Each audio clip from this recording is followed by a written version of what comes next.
Nós, brasileiros, estamos muito preocupados em inovar e querer trazer novidade. Beleza, tem que ter. Tem que ter. Mas o percentual dela que eu daria de dica, né, até para quem está em funcionamento, talvez 20% tem que ser sua energia. Coloca 80% do que você já faz. No arroz com feijão bem feito. Começa agora o podcast Papo à Vista. Sempre trazendo histórias inspiradoras para você. Fala pessoal, Papo à Vista no ar, o podcast da Rentalize. O programa que te ajuda a produzir mais. Sabe por quê? Porque aqui a gente traz convidados com histórias de sucesso que vão inspirar você a empreender e não cometer os mesmos erros que eles cometeram no passado, né? Hoje eu tô aqui com o Fernando Mack, que é empresário e consultor no segmento de gastronomia. Fernando, obrigado, cara. Que isso, irmão. A gente já se conhece há um tempo. Uns 11 anos? 11 anos, né? Desde que eu comecei a trabalhar aqui em Mato Grosso, né, cara? E pegou meus últimos anos como colaborador, como funcionário, né? Eu fiquei 17 anos da minha vida aí como CLT. E aí, com todo medo de ter um CNPJ, eu arrisquei, enfim, né? E tem dado certo. Tem dado certo. Vamos falar sobre isso, então? Vamos lá. Como é que você começou? Desde pequeno, você é envolvido com a gastronomia ou não? Como que desabrochou isso em você? Então, eu sou filho de militar, moro em vários estados do Brasil. Iniciei minha carreira em São Paulo, então eu trabalhei uns anos no início da minha carreira com cozinha japonesa, né, no Kinoshita. Quando eu vi um sushi man japonês trabalhar, eu falei, cara, meu DNA tem piqui, tem outras coisas, cara. E aí acabei trabalhando no Dom, né, então... E aí no final de 2010, mas para não alongar muito, a convite da Ariane Maluf, vim chefiar o Mahalo. E como que ela te conheceu? Um amigo nosso em comum que é de São Paulo, o que faz até o sushis hoje lá do Sushi Box, é um cara incrível de se entrevistar também. Ele é um cara pouco de mídia, mas é um cara incrível. Ele é dono do Sushi Box, tem nos shoppings e tal. Ah, eu sei quem é. É o Eduardo Toshio. Eduardo, ele acho que fornece também, ou fornecia, insumos, né, para os restaurantes japoneses. Isso, legal. Bastante. Ele representa só produto de qualidade. Aí a gente é amigo em comum e ele falava para a Ariane e acabamos nos conhecendo, né?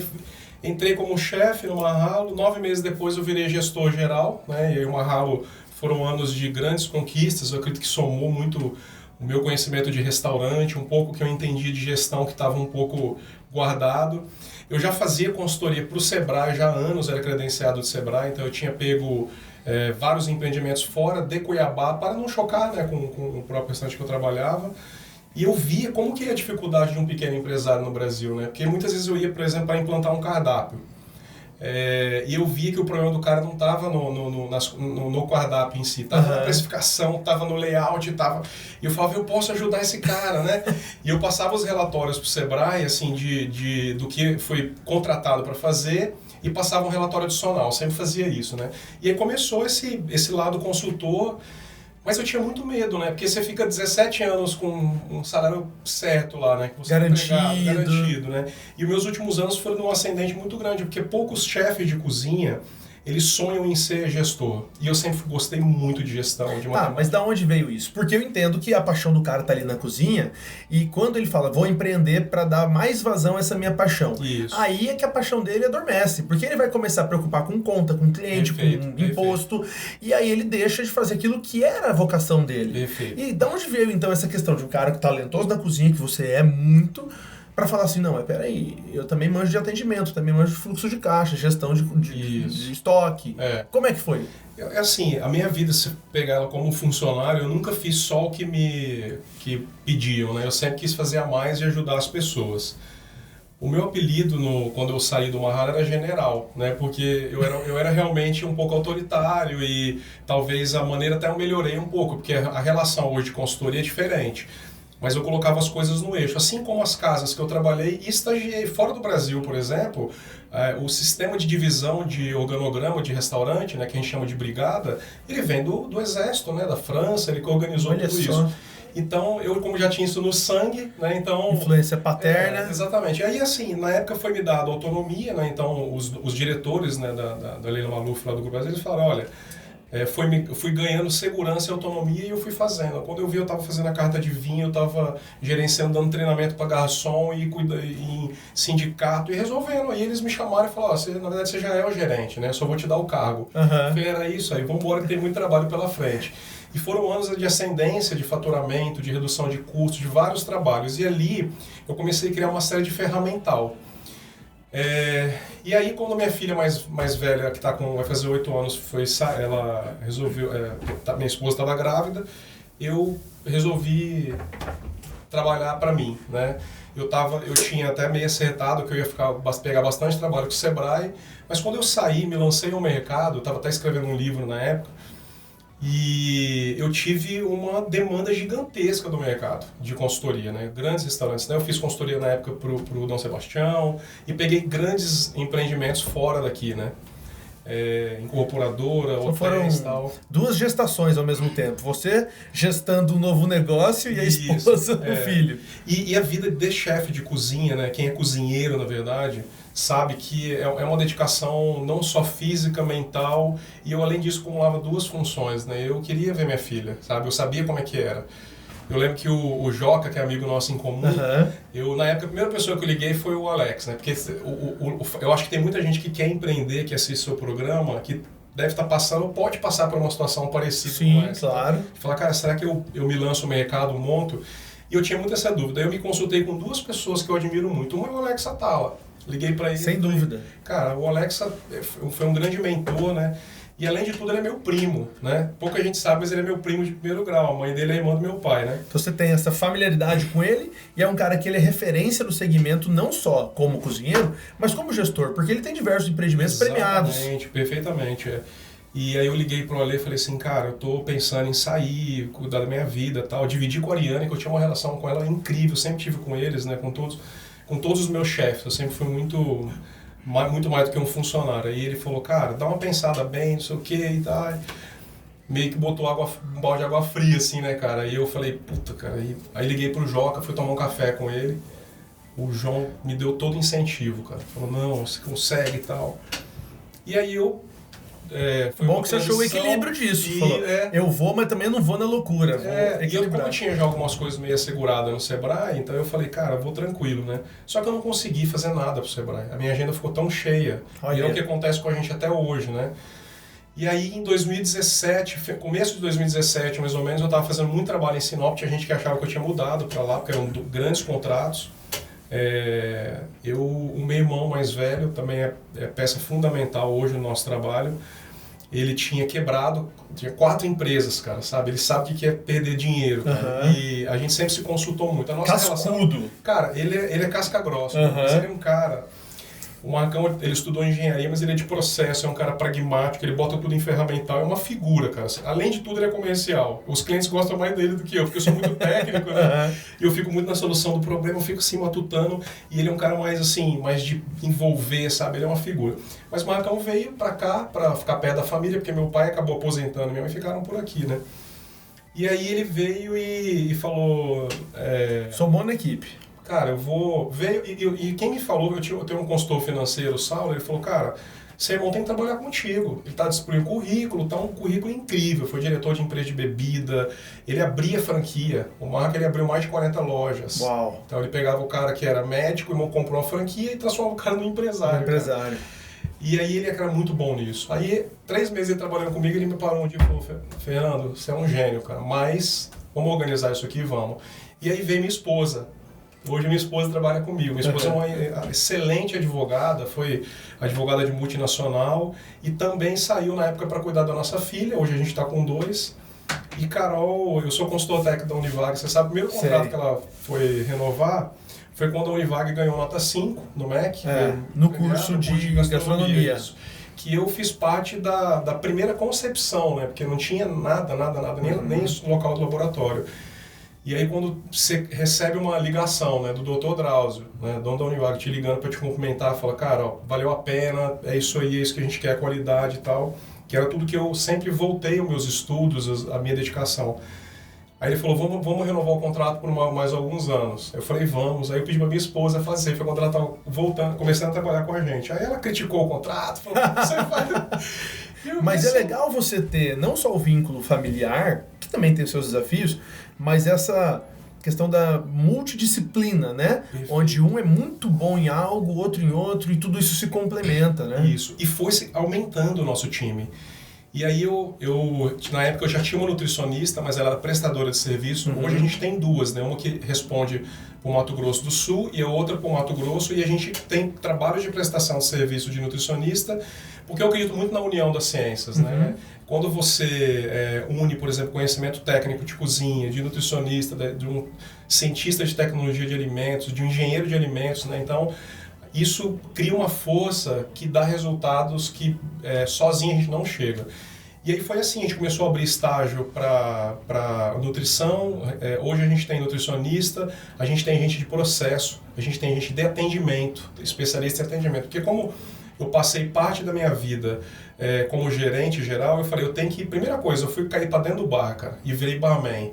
E eu comecei a mudar o local que as bebidas ficavam, porque era uma logística que na hora do movimento... Não fazia sentido, né? Você tem que contra fluxo, por exemplo. Perfeitamente. Aí eu comecei a cuidar, e aí eu me senti garçom, ia na mesa, tirava pedido, sabe? Isso foi muito bom. E aí eu falei, o atendimento, inclusive, talvez seja o maior gap de mercado, não só do segmento de gastronomia, mas de gastronomia é mais fácil falar, porque...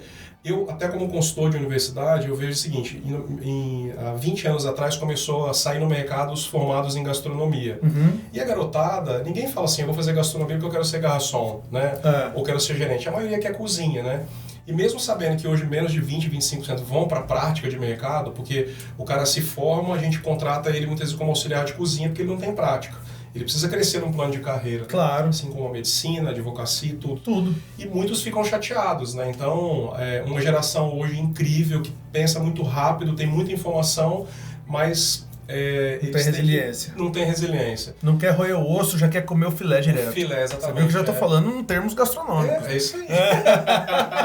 Ô, Fernando, a consultoria mesmo, como ela funciona? Só para a gente entender melhor. Então, eu sou um empresário, eu quero abrir um restaurante ou eu já tenho um restaurante? É só restaurante ou é qualquer tipo de empreendimento? É só o cardápio ou, como você disse, é o atendimento, a gestão, outras coisas? Então, hoje a gente fez até um trabalho de pesquisa de satisfação dos clientes no ano retrasado com o Heber Capistrano, Dr. Heber, né? E eu queria fazer a gente em 2017, quando meu irmão veio, nossa agenda ficou muito cheia, sabe? Eu saí de 3 contratos para 18, 20 contratos. Isso foi em menos de 3, 4 meses, né? E aí veio o Diego, que hoje, inclusive, é um menino hoje nosso que é gestor de operações formado na primeira turma da Univag, e começou a vir os chefes, a gente tem pessoas de alta qualidade na equipe hoje, né? Caras assim que, se você pega o currículo de cozinha, por exemplo, o Carlos, é semelhante ao meu, né? Restaurantes estrelados e tudo mais. Mas a gente sempre teve 2 tipos de cliente, né? Ou quem tem empreendimento em funcionamento, que a gente levantou essa estatística através do trabalho com o Heber, que são 70% hoje dos nossos clientes, né? Então a gente tem cliente de posto, conveniência, eu já fiz trabalho para açougue, resort, hotel, confeitaria, já estamos na 2ª confeitaria. Condomínio, exatamente, a incorporadora, né? Então, assim, em Sinop, né? Carpe Diem. Exatamente, na verdade a gente fazia contrato para incorporadora, então tem vários. O Amor, por exemplo, toda a parte de projeto é nossa, né? E o hotel, né, o Caiali também em Sinop, então tem vários aí. Hoje a gente tem, eu falo assim, o meu sonho, de vez em quando eu brinco, é fazer consultoria pro Zé Dog. Puta, cara. Assim, desculpa, né, não sei se pode falar a palavra, mas aqui... No nosso pode. Cara, então, e assim, eu falo assim, serve comida, eu tô dentro, porque assim, a minha paixão é servir e ajudar as pessoas. Eu lembro assim isso vem muito um pouco da minha mãe, né, que minha mãe era muito de ajudar as pessoas, e minha paixão por cozinhar, por transformar o alimento. Só que eu entendi o seguinte, que a grande dificuldade do empresário, ela está na gestão. E faz sentido isso que eu vou falar? A pessoa, ela abre um restaurante pela comida e quebra por outra coisa que não tem nada a ver com a comida? Perfeitamente, exatamente, porque eu falo assim, eu tô escrevendo um livro que eu quero publicar esse ano, eu quero que você me convide para vir aqui lançar, cara. Assim, são os ingredientes... Já está convidado. Pelo amor de Deus, cara, esse livro é incrível, assim, eu peguei todas essas décadas, né, que eu me dedico, assim, os ingredientes de um restaurante de sucesso, é o nome do livro. Convidei o Joca, né, para participar também, numa parte mais técnica e tal, mas assim, É quase que padronizando, por exemplo, o sonho da pessoa que faz um bolo bem, ela cozinha bem e vai montar um negócio. E ela esquece que o ingrediente, o prato, ele faz parte de uma pequena área, de uma grande macro-área que é a cozinha. Ele tem mais 7 em volta dele. Que ele tem que cuidar das compras, ele tem que cuidar do financeiro, ele tem que cuidar do RH, ele tem que cuidar do atendimento, ele tem que cuidar das pessoas. Então é muito complexo. O organismo, o restaurante é uma indústria com varejo. E nós, que somos cozinheiros, foi exatamente o que você falou agora, a gente tem o dom artístico de transformar, né? Eu estava conversando com o menino da tatuagem ali embaixo, você vê que a genialidade do artista é uma coisa que é o que mora nas pessoas que produzem bem, E você falar para um chefe de cozinha, muitas vezes, ou para um cozinheiro, que ele tem que industrializar, que ele tem que organizar em processo, Sim. E que só assim ele vai ganhar dinheiro, ele vai sobreviver ao negócio dele, isso é quase ofensivo. Eu falei, se fosse assim, eu faria engenharia. Exato. Tanto que grandes restaurantes, né, donos de grupos, o cara não sabe cozinhar, mas ele sabe organizar, tem ele talento sabe muito gerir. grande. Perfeito. Eu estou fazendo um trabalho com um cara em São Paulo, eu entrei aí, falando de empreendedorismo, meu sonho era entrar para a Endeavor, né, entrar como empreendedor e tal. E aí durante 2 anos, eu insistente, já tinha o faturamento, né, precisava de um faturamento X disso e tal. Algumas premissas não passavam. E ano retrasado eu consegui ser aprovado e entrei num grupo de mentoria com o Ricardo Garrido, que é um incrível empresário. Ele tem só em São Paulo mais de 40 operações, né, com marcas incríveis e não é franquia. E aí eu tô, sexta-feira, por exemplo, agora eu encontro com ele, né, fazendo um trabalho. E é importante você ver uma pessoa que está no nível dele e o que a gente vem praticando hoje dentro do trabalho nosso de apoiar a gestão dos empreendedores, o sonho deles, que é muito semelhante às boas práticas, né? E não importa a tipologia do cara, se ele tem um bar, né? Se ele tem uma confeitaria, a lógica é muito parecida. E é assim que a gente vem trabalhando. A gente fez, por exemplo, confeitaria foi a parte mais que eu, como cozinheiro, era pior, né? Assim, eu era ruim mesmo. Eu criava umas coisas, tá? Chamava um confeiteiro bom, falava, me ajuda aqui. E a gente tem que entender que a gente sabe ou não sabe. Mas eu fiz consultoria para confeitaria e foi incrível o trabalho. Né? Porque eu falei, eu não vou te ensinar a fazer o que você faz bem. Sim. Eu vou te ajudar aonde que você precisa estar organizado para até fazer melhor. Eu, por exemplo, fui jantar esses dias com um grupo de amigos e aí um deles falou assim, vamos em tal lugar que a comida é excelente. Aí eu olhei, o meu outro amigo olhou e falou, cara, você tem filho? Não. Quando você tem filho, você não tá nem aí pra comida não, cara. Tem que ter parquinho. Mano, se tiver parquinho, você larga a criança lá e você janta, você conversa, você bebe alguma coisa. Não, eu não tenho filho, então eu penso na comida. Eu falo, não, então esquece, filho. Então você vê a importância de algo que não tem nada a ver. Exatamente. Vamos fazer um intervalo e a gente já volta para falar mais sobre os projetos da sua consultoria. Você está ouvindo Papo à Vista. Apresentação, Jules Inácio. Estamos de volta aqui com o Fernando Mack, falando sobre a Mack Consultoria. Não esqueça de curtir a gente também no Instagram. Lá a gente se comunica com você, dá dica de pessoas que você quer ver aqui no nosso programa. É Rentalize_oficial. Beleza? Fernando, e hoje em dia, como é que está esse projeto, né? Quais são as vertentes que vocês estão atuando? Eu sei que você tem coisa nova, cada vez mais ampliando. Isso. Você vai para, sei lá, uma consultoria, às vezes, de uma bebida. Olha, eu já viajando na maionese aqui. Ou alguma outra coisa que eu não estou sabendo e que você está pensando aí na sua cabeça? Legal.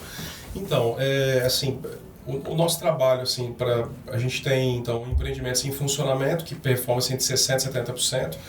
A primeira coisa que faz é um diagnóstico. O nosso trabalho é até muito parecido com a medicina, né? Tem gente que acha que a gente vai salvar, o cara contrata, acha que você vai me salvar tudo. Fala, não, o nosso trabalho a gente vai fazer junto. Legal. Porque o cara tá doente, né? Ele tá com algum problema, ele nos procura. A gente faz um diagnóstico, explica para ele quais são os pontos que devem ser trabalhados juntos.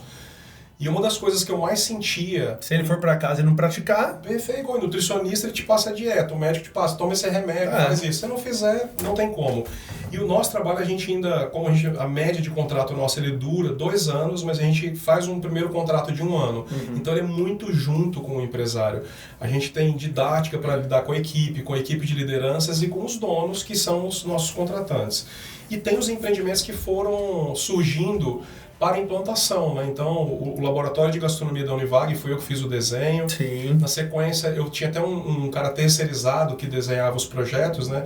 E aí os arquitetos começaram a me procurar e me indicar. Então, a gente tem a Total Varejo, o Rodrigo Esteves, vários arquitetos. A gente, inclusive, tem alguns projetos que do Herbert, da 134 Office, que é o melhor arquiteto, considerado, desculpa, o melhor arquiteto para a arquitetura de restaurante do Brasil. Ele desenhou a Casa do Porco, no São Paulo. Ele é o cara que mais indica a gente hoje. A gente tem vários trabalhos fora de Cuiabá que ele não tem os indicados para projetos em implantação. Então, a gente tem casos, por exemplo, que eu sou médico, eu tenho uma grana e vou montar um ponto, né? E aí, os últimos empreendimentos, assim, a grande maioria, eles não saíram o que exatamente estava na ideia do cara. Porque a gente faz conta, né? A gente sabe as referências que tem em São Paulo, fora do Brasil, né? O que está dando certo, o que não dá a médio e longo prazo. E eu acho que isso é uma responsabilidade muito grande. Então, eu quero montar uma boutique de carne. Eu falei, calma aí, vamos pensar junto. Aí acabou saindo um restaurante com boutique, ou ideia dessa. O Salamanca está fazendo um super sucesso. Ali esse é um bar de narguilé, um rocá. A gente faz, então, um estudo de viabilidade. Primeira estratégia de menu, depois estuda a viabilidade do negócio, projeta essa viabilidade, desenha o projeto junto com o arquiteto, toda a parte de fluxo de produção, barra, a gente interage muito com os arquitetos, é um trabalho muito gostoso. E aí depois a gente implanta, a gente participa do treinamento da equipe. Perfeito. Aí vai todo o meu time, então quando tem implantação, a gente tem várias casas aí que estão implantadas que foram filhos nossos juntos, né? E aí a gente sugere que a gente fique pelo menos 6 meses depois da implantação. Sim, para acompanhar. Eu quero abrir uma paleteria mexicana. Tô certo ou tô errado? Tô meio fora de moda? Pois vamos fazer um estudo de negócio de mercado. O Yogoberry. Agora, você sabe que eu ia te falar o seguinte. Você sabe que tem umas ideias assim que parecem até malucas, né? E a gente sempre respeita o sonho. Porque se eu falar, você tá maluco e tal, não. Aí eu criei uma dinâmica, fui estudar até mentoria. Que louco isso. O Dino, por exemplo, falou, faz tal curso, tal, porque ele é um cara bom de comunicação e eu sou muito técnico. Então aí você fica na porrada. Aí eu fui me desenvolvendo pessoalmente para, estrategicamente, conversar e falar, amigo, vamos pensar junto aqui, então. Às vezes você pega um sonho e daqui a pouco o cara já tá, ele mesmo entende. Mas você já se surpreendeu do contrário? Já. Você pode contar? É um exemplo que dá para falar? Demais. Assim, de implantação não, mas o que eu quero te dizer, eu aprendo muito. De uma ideia, o cara chegar e falar, olha, eu tô com essa ideia, você falou, cara, isso não vai dar certo. Mas durante a dinâmica você percebeu que fazia sentido? Bastante. Mas o que a gente aprende muito, principalmente, são quem está em funcionamento e quer montar um negócio. Sei. Porque ele conhece, eu falo assim, o empresário ele conhece, tem que conhecer mais do que ninguém. A gente tem, por exemplo, 3 grupos de posto de combustível, um deles é do seu Mário, né? Seu Mário que na verdade, eles são clientes do Mário, lá de Campo Grande. De Campo Grande. Posto Platinão. Ó, Mário César Neves, um amigo, um irmãozão. Quero ver você aqui no nosso programa, hein, cara? Mário, vou mandar precisa vir aqui. Vou mandar esse recorte pra ele. Ele é incrível, assim, seu Mário. E a gente faz um trabalho com eles há quase 3 anos, né? Então tinha um projeto em implantação, que foi aqui em Cuiabá. Era um posto arrendado, tal, estava bem largado. E eles têm uma marca muito forte no segmento. São bons operadores, né? Sim. E aí juntou a fome com a vontade de comer. A gente implantou tudo para eles aqui, né? Fez toda a parte de cardápio com um posto que não tinha muito como fazer investimento. E hoje não tem mais como faturar, de tanto que fatura, não tem mais espaço. Eles não conseguem mais vender mais R$1 de diesel, de quanto que foi a capacidade. Isso graças à marca deles e o produto que foi implantado por nós, o restaurante é incrível. E em Campo Grande é um trabalho incrível. Imagina você trabalhar e fazer consultoria num restaurante que tem 3 cozinheiros com mais de 20 anos de casa. Isso é louco. É uma delícia, cara. A primeira coisa que eu queria era tirar foto com elas, né? Muita informação, muito conteúdo. Mas é muita coisa. Então, assim... Deixa eu fazer uma pergunta especial aqui. 3 dicas para alguém que tá abrindo um restaurante. Olha... Eu te botei na parede agora, né? 3 dicas para quem tá começando a abrir um restaurante. A primeira dica é o seguinte, não tenha pressa. Eu preciso abrir tal... Não precisa, sabe? Se você realmente quer empreender no segmento gastronômico, primeiro você tem que estudar... E segundo, escutar as pessoas de resultado. Essa já é a segunda dica. Já é a segunda dica. Então, não tenha pressa, tá? Não precisa abrir na pressa. Escutar as pessoas de resultado seria o quê? Vai se aconselhar com alguém que nunca abriu isso? Não. Vou me aconselhar com quem está na área e que tem resultado. Legal. Quem está sobrevivendo há tantos anos, quem tem essas boas práticas. Certo. E se não for em Cuiabá, tem gente tendo resultado em outros locais. Em outro local. Mas Cuiabá melhorou muito, a gente vê E que... a terceira dica? A terceira é nunca pare de estudar. E que se você não é bom numa área, eu sou chefe de cozinha, vai estudar gestão, que talvez seja a maior deficiência do nosso mercado. Eu hoje, particularmente, eu nunca estudei tanto quanto eu tenho estudado hoje, sabe? Ontem de manhã cedo falando de um cara assim, que eu admiro muito, é um colega de profissão e é um dos melhores consultores do mercado, chama Marcelo Traudi. Ele, pra você ter ideia, ele foi o chefe das Olimpíadas, chefiou 600 chefes. Caramba! E eu dou aula numa escola em São Paulo que é voltada para negócios da gastronomia. Eu sou o único professor de fora de São Paulo, todos os professores são de lá. Eles, inclusive, queriam entender a realidade de fora, porque hoje essa escola recebe gente do mundo inteiro, tá? A gente tem recebido gente de Portugal, da onde fala português, né? Chama EG, é uma escola incrível. E o Marcelo faz a mesma matéria do que eu, né? Assim, na verdade, essa é como se fosse uma matéria de 8 horas, eu faço 4, ele faz 4. Então, a minha estratégia dele são os números. E por que eu estou falando do Marcelo? A gente recebe, então, 40, 50 empresários todos os meses lá. O Marcelo tem um livro de gestão, chama Tecnologia Gerencial para Restaurantes. Eu comprei 20 dele e falei que eram os 20 autografados, mandei mensagem. Aí não tinha na editora, ele mandou para mim, era do Senac. E eu vou dar de presente para meus clientes. Eu falei, cara, por que eu nunca fiz isso antes? Estudar a gestão, que é chato pra caramba, né? Ou você traz alguém que entenda disso. Mas achar que você consegue fazer tudo também, poucas pessoas vão conseguir, né? Então, não parar de estudar nunca, porque o mercado de hoje, você vê o que a pandemia nos fez, né? Na verdade, quantas crises eu já passei, você também já viu, e não é a primeira. No agro, eu que estou mais no agro e no mercado financeiro, eu vejo crises assim, são cíclicas, né? Cíclicas, né? A gente acaba acostumando, fala, mais uma daquela. E todo bom gestor, ele passa melhor nas crises. Isso é fato. Né? Separa também aqueles que estão mais bem preparados, né? Exatamente. Daqueles dos aventureiros. Ô, Mark, com relação a essa questão de inovação, todo segmento tem inovação. Tem. No de vocês não foi diferente. Não. E você que faz um trabalho todo pensando no atendimento e tal, com a digitalização, como que aconteceu isso? Porque a gente migrou de um ambiente lindo, bem decorado, para uma dark kitchen. Não estou dizendo que é 100%, sim. Mas muitos casos. Claro. Aquele atendimento pessoal, do treinamento, como abordar o cliente, para um atendimento no smartphone. Então eu estou falando de o quê? De Uber Eats, iFood. Como que ficou isso para o seu negócio? Como que isso impactou o seu negócio? Primeira coisa que eu ia te falar é o seguinte, quando eu estava falando, perdi um pouco da linha de raciocínio da escola, é o seguinte, o Brasil, ele é muito grande, ele é muito cheio de bolhas. Às vezes o que está acontecendo em São Paulo é diferente do que está acontecendo em Sinop, que é diferente do que está acontecendo em Cáceres.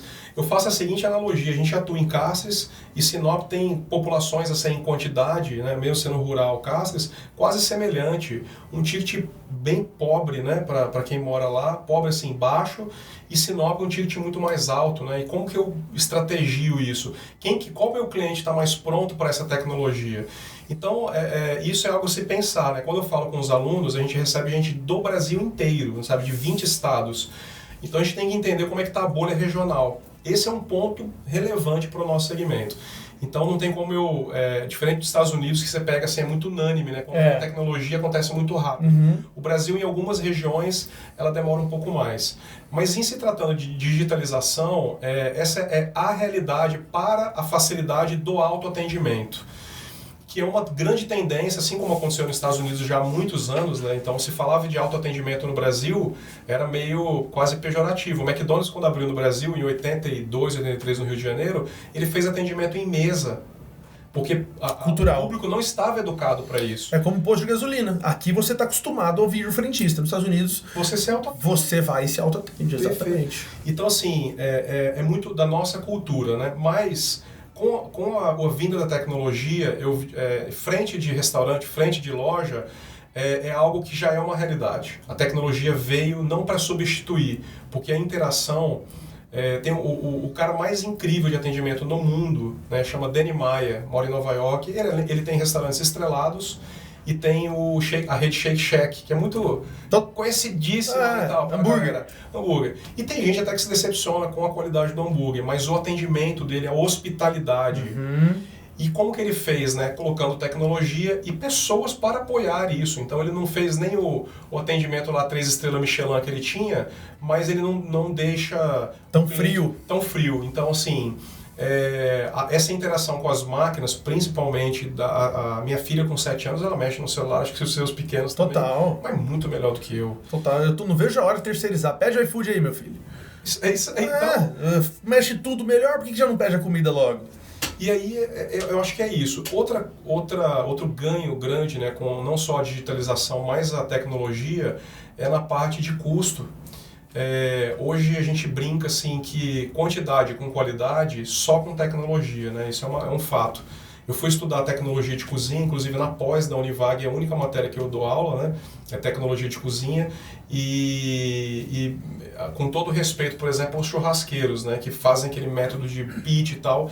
Hoje tem técnicas que os Estados Unidos adotam muito, que você faz uma parte da cocção em equipamentos, né? Porque a água evapora a 100 graus, né? E começa a evaporar independente de umidade, temperatura mais baixo.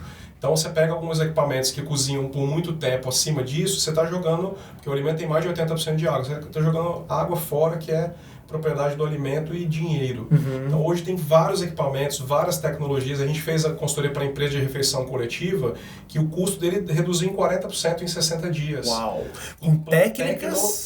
Tecnologia. Mas que vão impactar na produção. Na produção mesmo. Então, ao invés de pegar um alimento, né, botar num panelão de 40 quilos, né, e ligar aquele a fogo, como os cozinheiros mais antigos aprenderam, você tem um equipamento hoje, chama Multifresh, ele é alemão, que ele substituía para muita gente um ultracongelador, que bloqueia a temperatura. Então, você faz uma primeira cocção nele,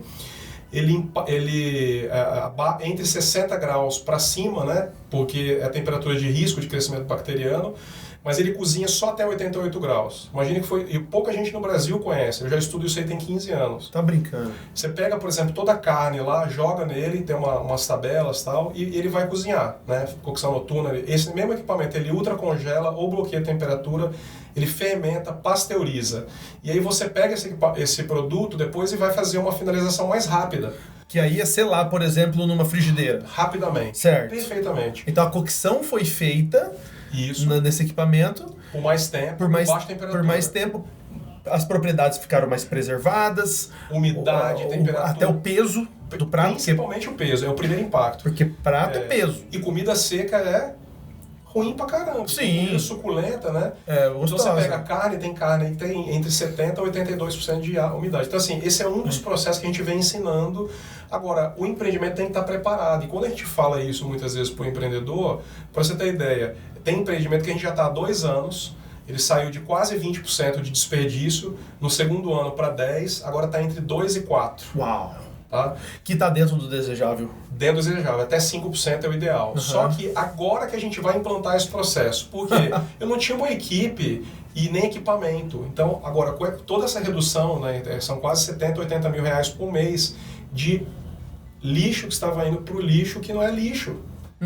Então, desperdício. Isso é desperdício. E quando você fala disso, inclusive isso fere a questão da sustentabilidade. Isso Total. É uma coisa assim, que tem muita gente passando fome. Lógico. Isso não pode se dar o luxo de desperdiçar assim. O nosso negócio, né, assim, o negócio de gastronomia, ele é muito mais amplo do que a gente imagina. Então tem que estudar pra caramba isso, cara. Top. Vamos para mais um intervalo então, e a gente já volta para falar de mais tecnologia, e eu vou fazer uma pergunta aí, hein? Aguarde. Você está ouvindo Papo à Vista. Antecipe. Capitalize. Rentalize. Estamos de volta com o Papo à Vista, um papo maravilhoso aqui com o Fernando Mack, e eu quero deixar um recado para você, empreendedor. Você que quer produzir mais, você precisa da sua equipe pensando no seu negócio e não nas dívidas que eles têm. Por isso você pode contar com o crédito consignado que a Rentalize faz para empresas privadas. Entre em contato com a gente e saiba mais como a gente pode oferecer esse benefício para os seus funcionários e ajudá-los a esquecer os problemas e focar mais em dar resultado para você. A Rentalize te ajuda a produzir mais. Fernando, e por falar em produzir mais, a pergunta que eu quero te fazer agora. Podia até botar aquela trilha de suspense.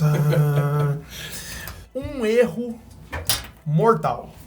Um erro mortal. Aquele erro que se o cara cometer, não tem solução. Você nem pega essa consultoria. Você fala, se você cometer esse erro, eu não pego porque eu sei que isso não vai pra frente. Qual é? Eu acho que é criar um negócio e deixar na mão de outras pessoas para cuidar, que você não confie, sabe? Eu vejo muito isso, né? Então, tem muito isso, cara? Tem muito, E talvez o segundo que parece muito isso é todo mundo hoje quer ter restaurante, quer franquear. Fala, eu vou franquear, eu vou ter 200, 300. E ele não conseguiu uma operação redonda e já quer ter a segunda. Replicar. Então, não tem como replicar algo que está dando errado, né?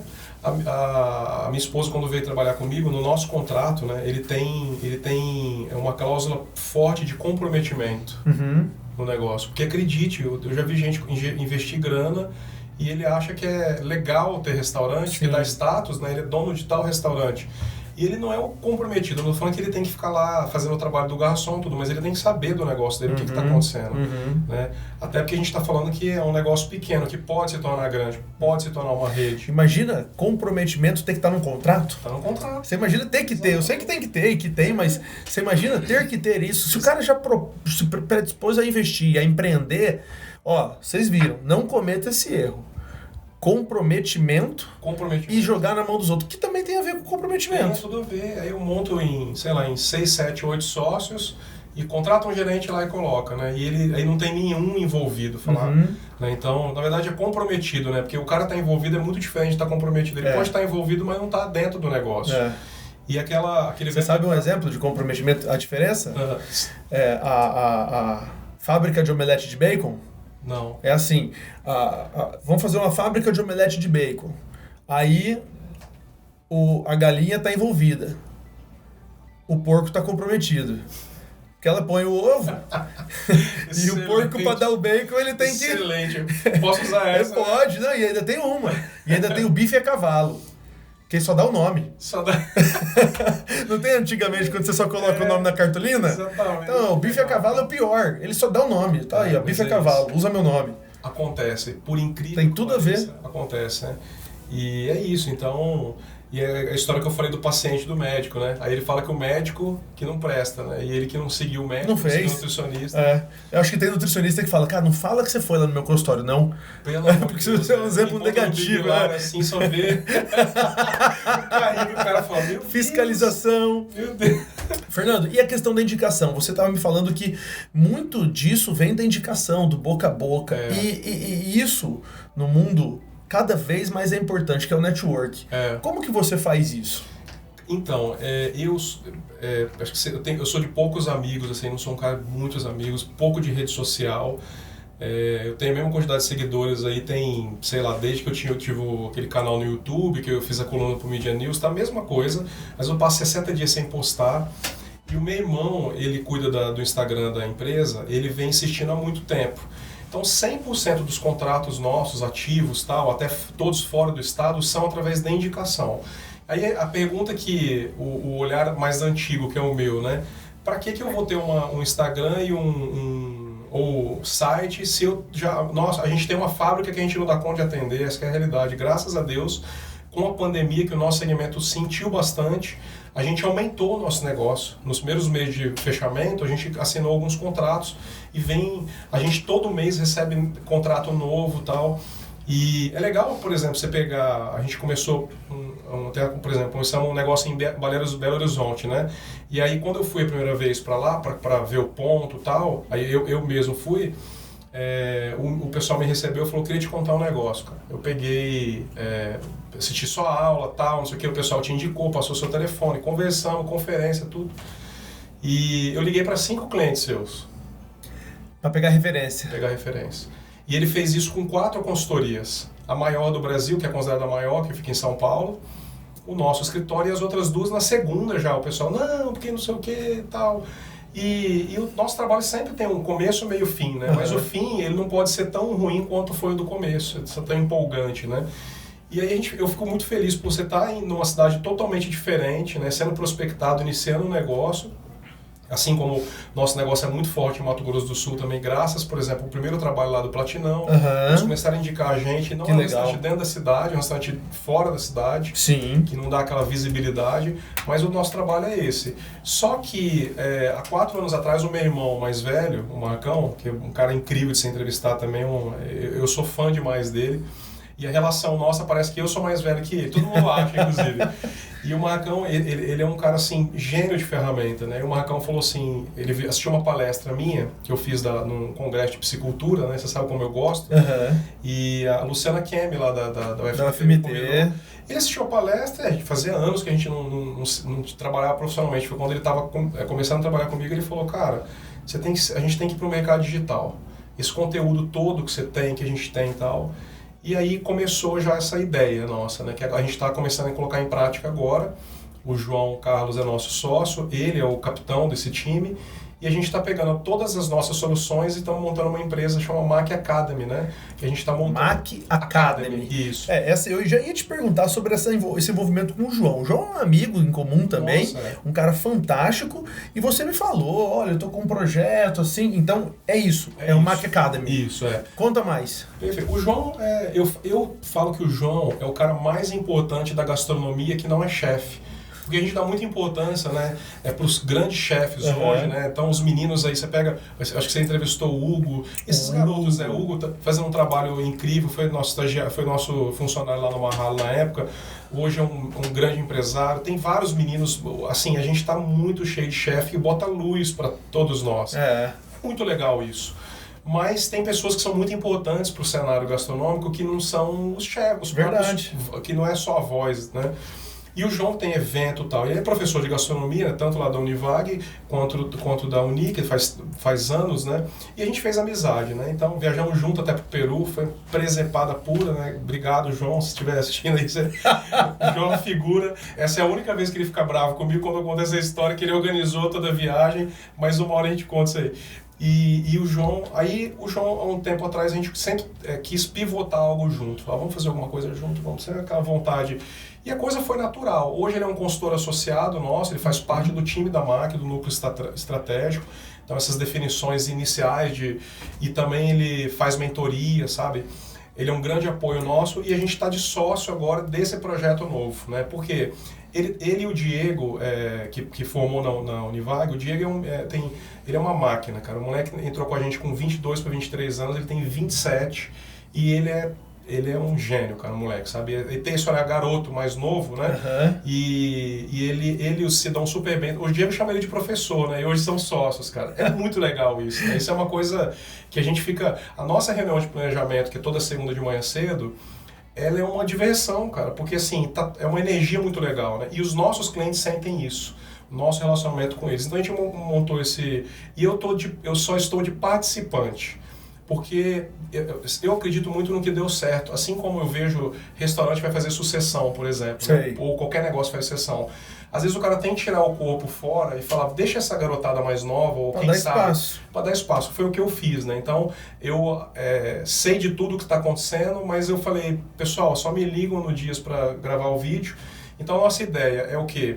Primeiro, ajudar os empresários com cursos. Também. Legal. Então, cursos de gestão, curso de atendimento, curso de compras e cursos de processos e tal. Então, vai ter vários profissionais. A gente tem uma pessoa importantíssima da nossa equipe em Campo Grande, que também é professora, né? Nutricionista, também é chefe de cozinha, tem vasta experiência, dá aula em várias pós no Brasil e ela também vai participar do corpo docente, eu, o Diego, e se precisar, e vai precisar de outros colegas de áreas mais afins. Então, a ideia é fazer alguns até presenciais aqui em Cuiabá, onde a gente atua, mas principalmente digital. Que legal! E também encapsular as nossas soluções de consultoria para o mercado digital. Em forma de conteúdo, distribuir isso. A gente entrevistou aqui um rapaz do Antônio. O Antônio, ele criou o Netflix do Agro. Olha. Chama My Farm Agro. Então são conteúdos nas plataformas digitais para você assinante poder ver sobre fertilidade, correção de solo, por aí. Então seria o Netflix da gastronomia? Netflix da gastronomia, exatamente. Poxa vida, e como a gente vem recebendo muita demanda de fora, por exemplo, eu estou com um cliente no interior do Nordeste, com um cliente em vários estados do Brasil, E muita gente não tem braço físico para atuar, mas Sim. eu acredito que esses conteúdos nossos, eles vão realmente ajudar muito essas pessoas. Demais. Né? A gente faz... e aí foi o que eu faço assim, na parte de implantação do processo, eu entendi que tem que ser principalmente o meu irmão e o Diego, né? Porque eu fico muito viciado na MAC atual, né? Que é onde eu tenho importância, onde os clientes me conhecem, me procuram. E aí eu falei, não, eu tenho que entender que aqui eu estou limitado e a galera vai... Então a gente está muito feliz, né, com isso. E assim, as pessoas vão conhecer o nosso trabalho no escritório, eu falo, mas vocês têm muito conteúdo. Então, a gente vamos colocar isso, formatar isso de uma forma... Ô, Fernando, quais seriam os desafios que você considera hoje mais importantes para o empresário? Como um todo, tá? O que hoje o cara tem que estar antenado, que senão é morte na certa aí? Então, eu vejo muito a grande maioria de quem vai começar um negócio ou quem já tem um negócio, ele fica muito mais preocupado com a tendência. Quais são as novas tendências? Entendi. E muitas vezes as tendências elas dão 20% de resultado. A tradição com inovação é o que mais tem dado resultado. Tá brincando. Eu vou te dar um exemplo simples aqui. Os últimos 5 restaurantes que eu implantei, sabe qual que é o prato mais vendido? Não faço ideia. O parmegiana. O house beef, por exemplo, eu fiz uma versão que não iria para o cardápio, né? Eu quero até que os donos assistam, né? Eu tinha testado todo o menu e eles não queriam colocar um parmegiana. Vamos colocar um restaurante bonito e tal. E eu fiz uma versão de parmegiana que cabia para aquele projeto. É o prato mais vendido. Era uma releitura? Uma releitura. O Salamanco tem uma versão de parmegiana que eu faço um filé mais alto, farinha panko. Isso é tradição. É muito mais difícil do que eu tentar explicar que a cocção a baixa temperatura e que não sei o quê. Sous-vide e não sei o quê. Só faz bem feito. Sim. A tradição bem feita. Ela tem mais chance de sucesso do que uma novidade. Aquela coisa molecular, não sei o quê. Não que não tem espaço. Mas isso é muito mais sazonal, é muito mais difícil de perdurar. Tudo que é muito temático, ele vai existir, só que ele vai existir e vai dar certo para sempre talvez em Las Vegas, em grandes polos. Onde o público gira muito, né? E as pessoas querem o tradição bem feito. E eu falo isso até, inclusive, nas universidades, para os garotos que vão começar a carreira, não fica tão feliz na aula de aspargo e de atum, mas fica muito feliz na aula do piqui, na aula do arroz e feijão. Você imagina um cozinheiro brasileiro, né, ou um restaurante que se propõe a fazer um arroz e feijão e não está um pouco parecido do que a nossa mãe, a nossa avó talvez faz em casa. Que é aquela lembrança... Não é uma obrigação. Isso é louco, porque não tenho dúvida disso. Um grande restaurante japonês, ele é lotado por fazer sushi para quem come sushi desde criança. E na França, o cara faz comida francesa para quem come comida francesa desde criança. Nós, brasileiros, estamos muito preocupados em inovar e querer trazer novidade. Beleza, tem que ter. Tem que ter. Mas o percentual dela que eu daria de dica, né, até para quem está em funcionamento, talvez 20% tem que ser sua energia. Coloca 80% do que você já faz. No arroz com feijão bem feito. No seu simples e o que as pessoas gostam, né? Demais. Bem feito, é isso. Demais. Fernando, para encerrar, eu tenho que te perguntar sobre sucesso, cara. Qual que é a definição de sucesso para você? Você se considera um cara de sucesso? Olha, é assim, eu considero que sucesso é resultado, né? Não só no dinheiro, mas naquilo que você propôs a fazer. Então, a minha esposa até brinca comigo, dizendo, tudo para mim tem que dar resultado, né? E quantas vezes você abraça seu filho por dia, ele vai dar um resultado, né? Então, eu tenho estudado a Bíblia, cara, sabe? Isso tem mudado, transformado a minha vida. Demais, né? E isso dá resultado, sabe? É uma área assim que eu... Prático. É incrível, cara. Você sabe que é o único livro que você lê na presença do autor, né? É isso aí. É isso aí, cara. Assim, isso tá incrível. Esse é o momento que eu tô curtindo e eu consigo olhar para meus filhos e falar, pô, é incrível. Esse momento dá resultado. Então, para mim, sucesso é resultado. E resultado para o cliente significa resultado para a MAC Consultoria, para a MAC Academy e para o setor de gastronomia como um todo. Como um todo. É só por isso que a gente existe. Demais. Que demais. Cara, eu vou ter que dar um presente para você. Do Rafa. Cada pessoa que passa por aqui ganha. E sabe o que é o mais louco? Olha o que está escrito aí. Do outro lado, Deus seja louvado. Deus seja louvado. Pelo dom da arte e, no seu caso, pelo dom da arte da gastronomia. Eu sou fã demais do Rafa, ele é incrível. Demais. Cara, obrigado pela presença. Rede social? favor, tem a rede social MAC Consultoria, M-A-C-K, consultoria, né? E a minha é Fernando Mac. Site, telefone. Site também. Tudo lá pelo Instagram hoje acha tudo. Cara, acha tudo. Vai lá. É isso aí. MAC Consultoria, tamo junto. E terça-feira que vem a gente tem mais um episódio aqui no Papo à Vista, gerando conteúdo para você produzir cada vez mais. Porque com a gente, você sabe, o papo é à vista. Muito bom, cara. Flui rápido, né? Flui legal, né? Para. Eu não faço um programa sem convidado que tem conteúdo para passar, porque tem muita coisa para passar. Top demais.